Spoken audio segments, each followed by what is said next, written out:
Electron pair repulsion theory start करेंगे और उसके पहले जो हमारी कुछ कल टर्मिनोलॉजीज रह गई थी उसको कंप्लीट करना।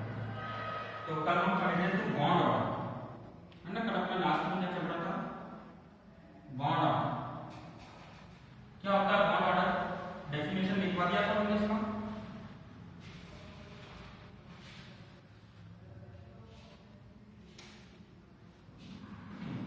तो बॉन्ड ऑर्डर क्या है ना, number of covalent bonds between two atoms out of frame को बता दो, between two atoms in a molecule। किसी भी मॉलिक्यूल के अंदर दो एटम्स के बीच में कितने नंबर ऑफ कोवेलेंट बॉन्ड है उसको हम उन दोनों मॉलिक्यूल के लिए क्या बोलेंगे, बॉन्ड ऑर्डर। डिनोट किससे करेंगे बॉन्ड ऑर्डर को, कैपिटल ए से, माइक बंद करके रखो डिस्टेंस मेंशन, है ना। डिनोट किससे करेंगे, कैपिटल ए से। तो सिंपल से हम बात करते हैं यहाँ पर अमोनिया।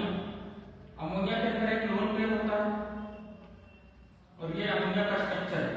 अब बताओ नाइट्रोजन और हाइड्रोजन के बॉन्ड ऑर्डर क्या है, 3 है 1 है, क्या है। नाइट्रोजन का एक एटम और हाइड्रोजन के एक एटम के बीच में कितने बॉन्ड है, कितने कोवेलेंट बॉन्ड।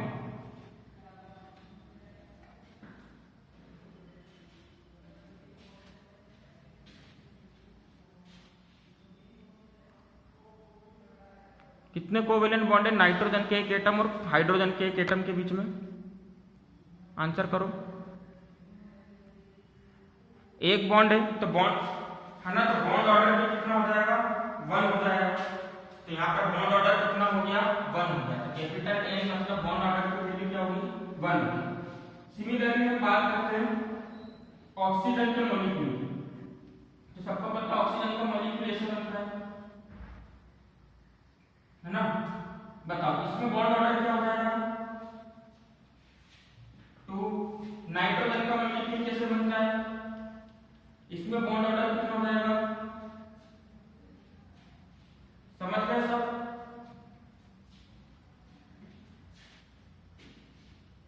क्लियर है बॉन्ड ऑर्डर सबको।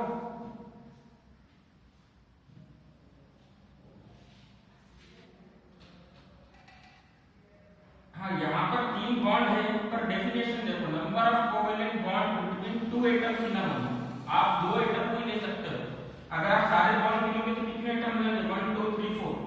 तो इस नाइट्रोजन का इस हाइड्रोजन के लिए बॉन्ड ऑर्डर कितना है, 1। इधर कितना है, 1 है, इधर कितना है, 1। पर ओवरऑल मॉलिक्यूल का बॉन्ड ऑर्डर देखिए, मतलब नाइट्रोजन के लिए बॉन्ड ऑर्डर की बात करें तो वो कितना हो जाएगा, 3 हो जाएगा, क्योंकि नाइट्रोजन कितने बॉन्ड बना रहा है। क्लियर है, समझ में आ गया।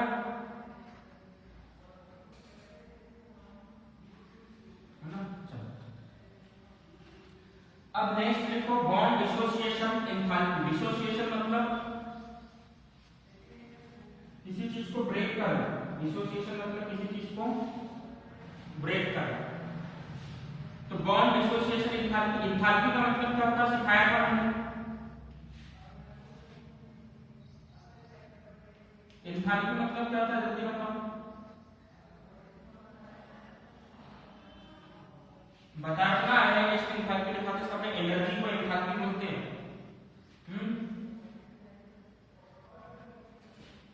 चलो, तो बॉन्ड डिसोसिएशन एंथैल्पी क्या होगी, वो मिनिमम एनर्जी जो कि हमको क्या चाहिए, इसलिए चाहिए ताकि हम इसको ब्रेक कर सके, 2 एटम्स के बीच के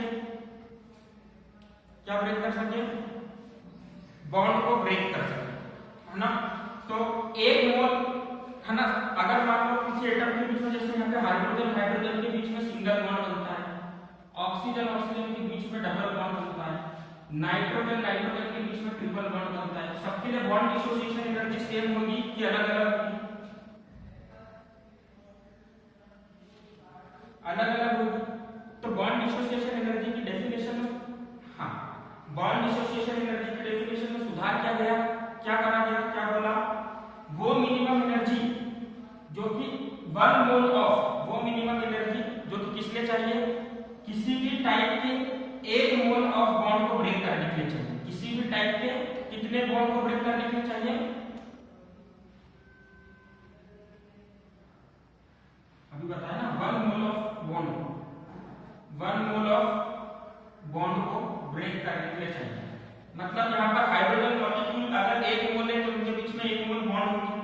6.022 × 10⁻23 बॉन्ड को ब्रेक करने के लिए जितनी एनर्जी चाहिए उसको हम क्या बोलेंगे, क्या बोलेंगे उसको, है ना, बॉन्ड डिसोसिएशन एंथैल्पी। तो देखो यहाँ पे बॉन्ड का टाइप क्या है, ये सिंगल बॉन्ड है। यहाँ पे बॉन्ड का टाइप क्या है, कौन सा बॉन्ड है, और यहाँ पे बॉन्ड का टाइप क्या है, ट्रिपल बॉन्ड। तो सबके केस में एनर्जी, है ना, तो किसी भी टाइप के एक मोल ऑफ बॉन्ड को ब्रेक करने के लिए जो एनर्जी चाहिए उसको हम क्या बोलेंगे, बॉन्ड डिसोसिएशन एनर्जी। तो डेफिनेशन लिख लो, minimum amount of energy, minimum amount of energy required to break 1 mole of bond of similar type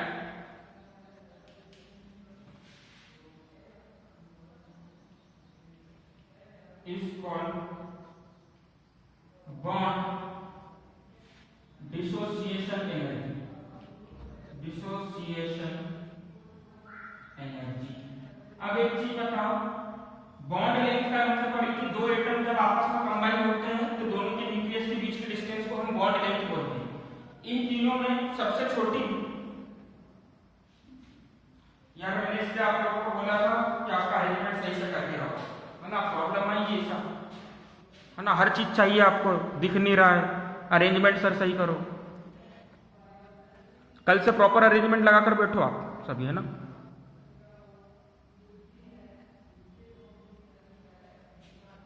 अब ठीक है,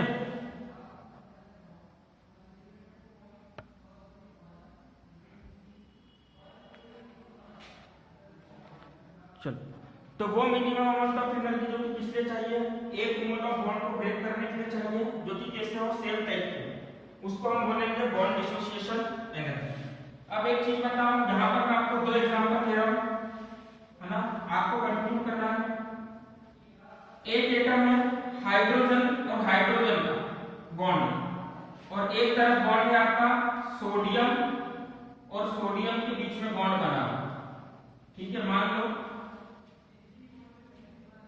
ठीक। तो अब एक चीज बताऊं, यहाँ पे बॉन्ड डिसोसिएशन एंथैल्पी किसके लिए ज्यादा होगी और किसके लिए कम होगी, थोड़ा सा लॉजिक लगा सकते हो। देखो लॉजिक बॉन्ड लेंथ क्यों छुपा हुआ है ना, लॉजिक कहां पर छुपा हुआ है, बॉन्ड लेंथ। इसका स्ट्रक्चर देखो, हाइड्रोजन का स्ट्रक्चर क्या होता है, बीच में न्यूक्लियस एक इलेक्ट्रॉन, इसका स्ट्रक्चर क्या होता है, बीच में न्यूक्लियस एक इलेक्ट्रॉन, दोनों के न्यूक्लियस के बीच के डिस्टेंस को हमने क्या बोल दिया, बॉन्ड लेंथ। सोडियम की बात करते हैं, अगर दो सोडियम के एटम एक दूसरे के साथ जुड़े हुए हैं तो यहाँ पर 2, यहाँ पर 8, यहाँ पर 1, है ना, या क्लोरीन क्लोरीन ले लो, है ना, यहाँ पर 7, यहाँ पर 2, यहाँ पर 8 और यहाँ पर 7। एक चीज बताओ, बॉन्ड लेंथ किसके केस में ज्यादा होगी,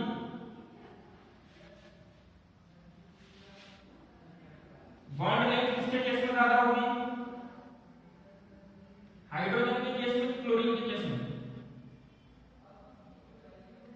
अब बॉन्ड लेंथ क्लोरीन के केस में ज्यादा है, मतलब फोर्स ऑफ अट्रैक्शन किसके केस में कम है, इसकी स्ट्रेंथ कम है, बॉन्ड लेंथ ज्यादा है मतलब स्ट्रेंथ कम है, दो मैग्नेट दूर दूर रखे हुए हैं तो आसानी से आप उनके बीच में फोर्स ऑफ अट्रैक्शन को तोड़ सकते हो। पर अगर दो मैग्नेट बहुत ज्यादा पास पास में तो आपको ज्यादा पावर लगानी पड़ेगी इनको अलग करने के लिए, तो इसकी स्ट्रेंथ ज्यादा है, इसकी स्ट्रेंथ कम, हम कंट्रोल कर सकते हैं। क्लियर है सबको,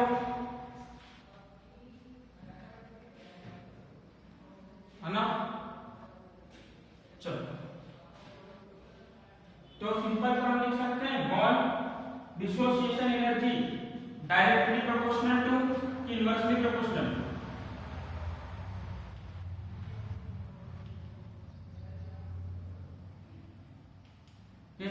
प्रोपोर्शनल होगा बॉन्ड लेंथ के। देखो बॉन्ड लेंथ इंक्रीज होगी, बॉन्ड लेंथ इंक्रीज होगी तो बॉन्ड डिसोसिएशन एनर्जी क्या होगी, बढ़ेगी कि कम होगी? बॉन्ड लेंथ बढ़ेगी तो बॉन्ड डिसोसिएशन एनर्जी क्या होगी, कम होगी। मतलब दोनों के बीच में रिलेशन कैसा है?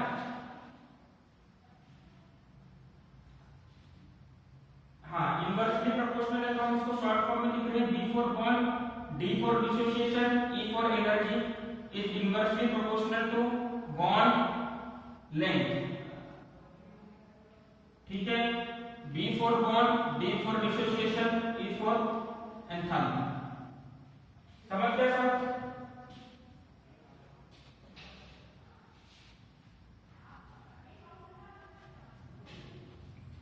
क्लियर है सबको?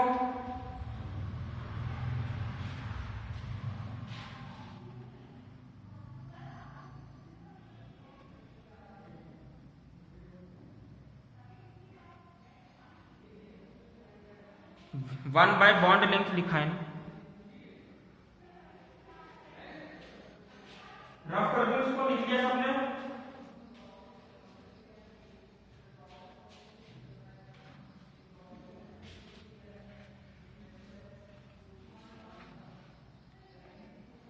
चलो अब देखो हमने लीविस की थ्योरी का ड्रॉबैक पढ़ा था, लॉज ऑफ, है ना, ऑक्टेट ग्रुप के ड्रॉबैक में। तो ड्रॉबैक पता चलने के बाद नई थ्योरी आई, और नई थ्योरी कौन सी थी? Valence shell electron pair repulsion theory. तो हेडिंग लगा लो, valence shell electron pair repulsion theory, VSEPR, है ना, valence shell electron pair repulsion theory. Book के अंदर भी इसी नाम से दे रखी है। अच्छा, वैलेंस शेल मतलब कौन से शेल की बात होगी? लास्ट शेल की बात होगी। क्लियर है सबको? तो देखो हमने लीविस डॉट स्ट्रक्चर देखा था, कुछ चीजों का लीविस डॉट स्ट्रक्चर से डिस्कशन करना चालू करते हैं इस थ्योरी के बारे में। तो अगर मैं आपको बोलूं मीथेन का लीविस डॉट स्ट्रक्चर बनाओ तो कैसे बनाओगे?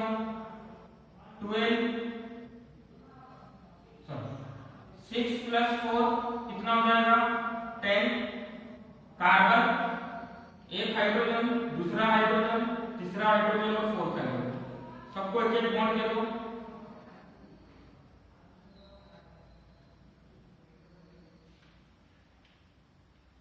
चलो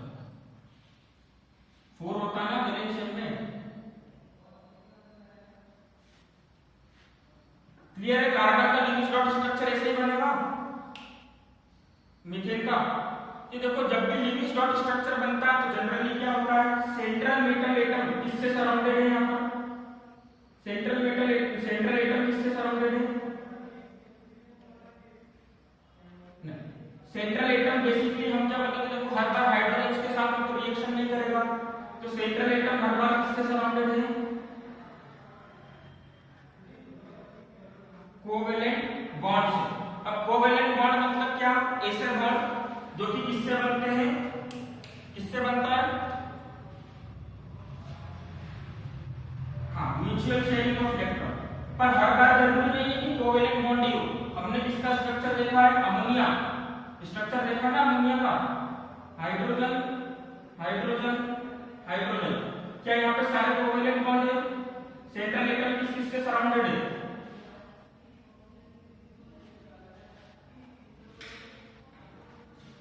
बताओ सेंट्रल एटम किससे घिरा हुआ है? देख के बता सकते हो अभी। बॉन्ड पेयर, कोवेलेंट बॉन्ड, और ये कौन सा पेयर हो गया? Lone pair.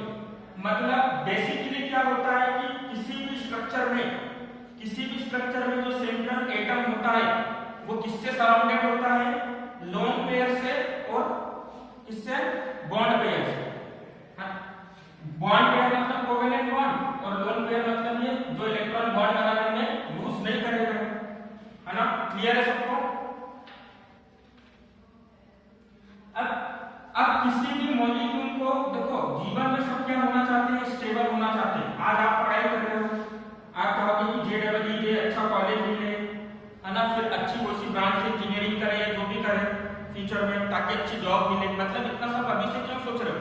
ताकि आगे चल के लाइफ में स्टेबल हो सके। तो ये जो छोटे छोटे मॉलिक्यूल्स हैं ये भी लाइफ में क्या होना चाहते हैं, क्या होना चाहते हैं, ये भी वेरी गुड स्टेबल होना चाहते हैं। तो स्टेबल होने का इनका तरीका क्या है, मिनिमम एनर्जी, क्या तरीका है, मिनिमम एनर्जी, क्या तरीका है कि एनर्जी अगर कम होगी तो क्या होंगे, स्टेबल होंगे। मैंने इससे पहले भी बताया कि स्टेबिलिटी का मतलब क्या है, एनर्जी कम होना चाहिए, ठीक है। आगे बात समझ में, कैसे समझ सकते हैं इसको, मिनिमम एनर्जी वाला कॉन्सेप्ट को। मान लो आपके पास में दो मैग्नेट है, अभी दोनों मैग्नेट को आपने पास पास में रखा, तो दोनों एक दूसरे को क्या करेगी, सेम पोल, इसके अंदर भी प्लस और नॉर्थ वाला पोल है और यहाँ पर भी नॉर्थ वाला पोल, या दो चार्ज को आपने पास पास में रखा, सेम चार्ज को आपने पास पास में रखा, क्या करेंगे, एक दूसरे को रिपेल करेंगे। मतलब सिस्टम स्टेबल है क्या, अभी सिस्टम स्टेबल नहीं है, क्योंकि मूव हो सकता है, आना रिपल्शन हो सकता है, इधर चले जाए, इधर चले जाए, इधर चले जाए, उधर चले जाए, रिपल्शन हो सकता है। मतलब एनर्जी ज्यादा है, मतलब सिस्टम स्टेबल नहीं है। पर अगर मैंने इन दो चार्ज को उठा के दूर दूर रख दिया तो अब दोनों का एक दूसरे के ऊपर इफेक्ट है क्या, तो है ना, तो स्टेबिलिटी क्या हो गई, स्टेबिलिटी क्या हो गई, किस केस में स्टेबिलिटी ज्यादा होगी, सिस्टम किस केस में स्टेबल, स्टेबल मतलब शांत, किस केस में शांत है ज्यादा, जल्दी बताओ, दूर वाले केसेस में। आगे बात समझ में, है ना, सबको समझ में आ गया, पार्शी और अनिश कौशल, वर्धान, इशिका, है ना। चलो, तो स्टेबिलिटी के लिए क्या चाहिए, एनर्जी मिनिमम चाहिए, तभी जाकर स्टेबिलिटी क्या होगी, अच्छी होगी, सबसे ज्यादा स्टेबिलिटी मिलेगी।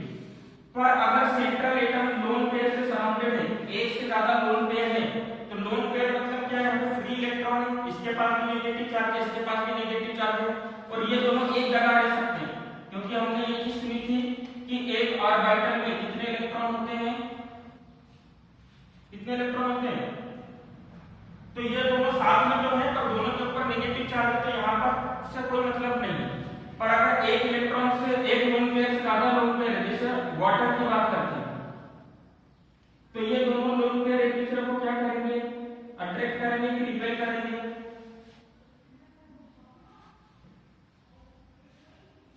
क्या करेंगे, रिपेल करेंगे। अगर ऑक्सीजन है और ये इसके पास में दो लोन पेयर है, तो ये दो लोन पेयर एक दूसरे को रिपेल करेंगे। कहां तक रिपेल करेंगे, कब तक रिपेल करेंगे, जब तक इन दोनों के बीच का रिपल्शन क्या नहीं हो जाए, मैक्सिमम की मिनिमम, मिनिमम रिपल्शन नहीं हो जाए। तो वैलेंस बॉन्ड थ्योरी ये बोलती है, वैलेंस बॉन्ड थ्योरी क्या बोलती है, sorry valence shell electron pair repulsion theory यही बोलती है, क्या बोलती है कि किसी भी स्ट्रक्चर में या किसी भी मॉलिक्यूल में सेंट्रल एटम सराउंडेड होता है बॉन्ड पेयर और लोन पेयर से, और किसी भी मॉलिक्यूल की स्टेबिलिटी के लिए मॉलिक्यूल क्या चाहता है कि उसकी एनर्जी क्या हो, एनर्जी क्या हो उसकी, मिनिमम एनर्जी, है ना। और बॉन्ड पेयर क्या करते हैं, एक दूसरे को रिपेल करते हैं। कब तक रिपेल करते हैं, जब तक कि दोनों के बीच का रिपल्शन मिनिमम नहीं हो जाए, क्योंकि अगर रिपल्शन ज्यादा होगा तो एनर्जी कम होगी कि ज्यादा, क्या होगा जल्दी बताओ। अगर रिपल्शन ज्यादा है, अगर रिपल्शन ज्यादा है तो एनर्जी भी ज्यादा होगी, रिपल्शन कम है तो एनर्जी भी क्या होगी, कम होगी, एनर्जी कम होगी तो स्टेबिलिटी ज्यादा होगी। आगे बात समझ में, है ना। तो लिखते जाओ यहां पर, रिपल्शन अगर ज्यादा है तो एनर्जी भी क्या होगी, ज्यादा होगी, और स्टेबिलिटी क्या होगी, स्टेबिलिटी क्या होगी, अच्छा। और बताओ रिपल्शन अगर रिपल्शन कम होगा तो एनर्जी वैल्यू, एनर्जी कम होगी और स्टेबिलिटी ज्यादा होगी। तो सभी मॉलिक्यूल क्या चाहते हैं? स्टेबल होना। मतलब सभी मॉलिक्यूल में लोन पेयर एक दूसरे को कैसे रिपेल करेंगे? कब तक रिपेल करेंगे? जब तक दोनों के सभी लोन पेयर के बीच का रिपल्शन क्या नहीं हो जाए, मिनिमम नहीं हो जाए। तो देखो यहाँ पे दोनों लोन पेयर में एक दूसरे को ऐसा रिपेल कर रहा है कि इन दोनों के बीच में कितने डिग्री का एंगल बन रहा है? कितने डिग्री का एंगल बन रहा है दोनों के बीच में? जल्दी बताओ।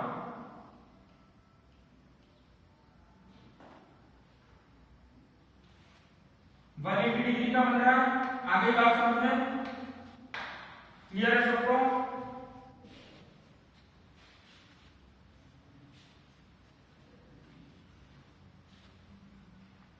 इतना समझ में आ गया सबको? जल्दी बता दो, है ना? तो अब देखो वैलेंस, है ना, valence shell electron pair repulsion theory का हम स्टेटमेंट लिखेंगे और फिर उसके बाद इंपॉर्टेंट पोस्टुलेट लिखेंगे, इसको नोट कर लो।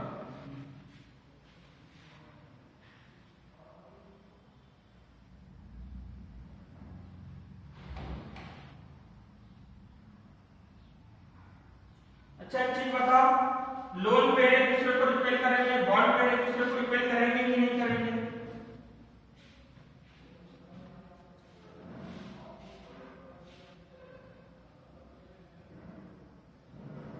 मैंने ये पूछा, सबको ये तो समझ में आ गया कि लोन पेयर एक दूसरे को रिपेल करेंगे, बॉन्ड पेयर एक दूसरे को रिपेल करेंगे कि नहीं करेंगे? और कोई सही बोल रहा है? अच्छा बॉन्ड पेयर में क्या है? यहां पर एक इलेक्ट्रॉन, यहां पर एक इलेक्ट्रॉन, यहां पर एक इलेक्ट्रॉन, तो यह भी नेगेटिव, ये भी नेगेटिव, ये भी नेगेटिव, ये भी नेगेटिव। अब बताओ रिपल्शन होगा कि अट्रैक्शन? रिपेल करेंगे। तो लोन पेयर और बॉन्ड पेयर एक दूसरे को रिपेल करेंगे, है ना? बॉन्ड पेयर को भी रिपेल करेगा और बॉन्ड पेयर लोन पेयर को भी क्या करेगा? रिपेल करेगा। आगे बात समझ में? सभी एक दूसरे को क्या करेंगे? पर अल्टीमेटली सब क्या चाहते हैं कि रिपल्शन कैसा हो? मैक्सिमम हो या मिनिमम? ऐसी अल्टीमेटली सब ऐसा अरेंजमेंट बनाना चाहेंगे कि रिपल्शन मिनिमम हो जाए, एनर्जी कम हो जाए और स्टेबिलिटी बढ़ जाए। क्लियर है सबको?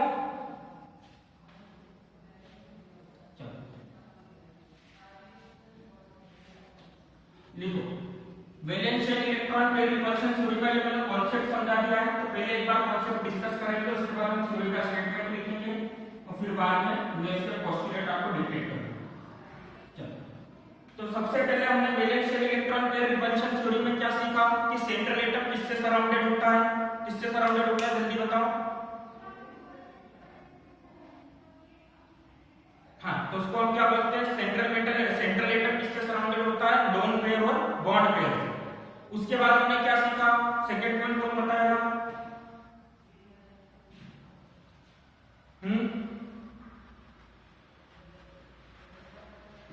सेकंड पॉइंट हमने क्या सीखा था कि सभी लोन पेयर और बॉन्ड पेयर क्या करते हैं? एक दूसरे को क्या करते हैं? रिपेल करते हैं। और मॉलिक्यूल की स्टेबिलिटी क्या मांगती है कि एनर्जी क्या हो? एनर्जी क्या हो? ज्यादा हो कि कम हो? एनर्जी कम हो तो उसके लिए रिपल्शन भी कैसा होना चाहिए? रिपल्शन भी कम होना चाहिए, तभी स्टेबिलिटी ज्यादा होगी। क्लियर है? तो देखो यहाँ पे valence shell electron pair theory का स्टेटमेंट क्या आ जाएगा? सेंट्रल एटम, इसको ऐसा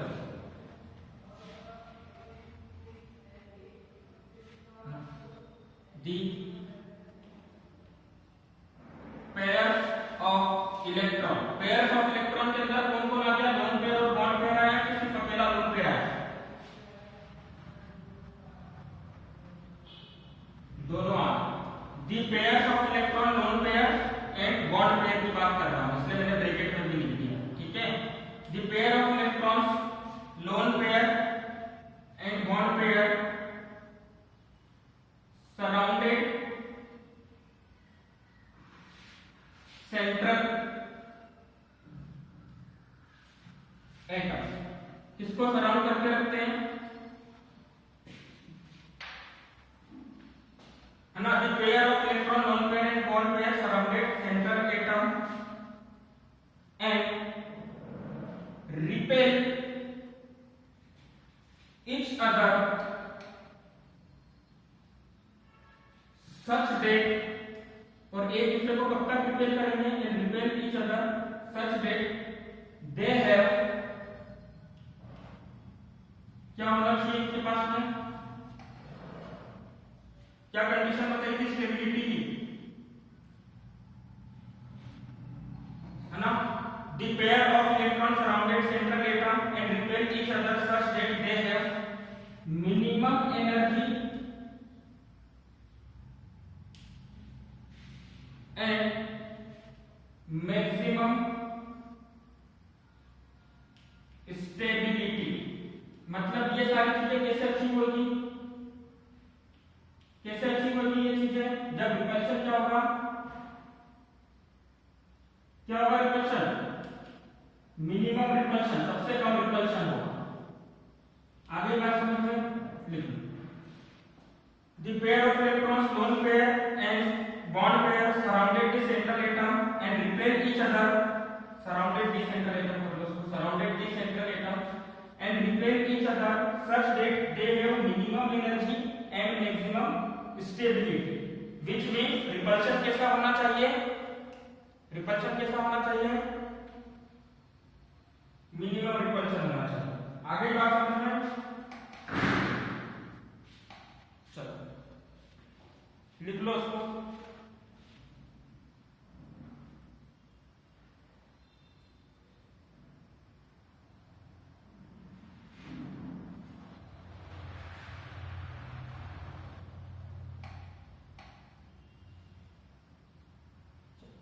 पॉइंट्स लिखिए, पोस्टुलेट्स,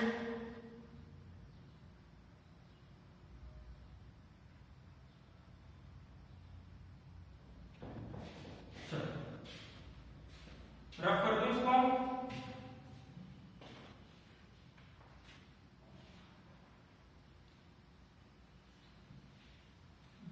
हेडिंग डाल दो, postulates of valence share electron pair repulsion theory.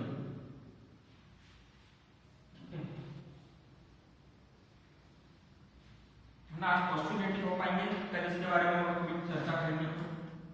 तो सबसे पहले हम क्या लिखेंगे, सबसे पहला पोस्टुलेट क्या रहेगा, लिख लिया ना सबने।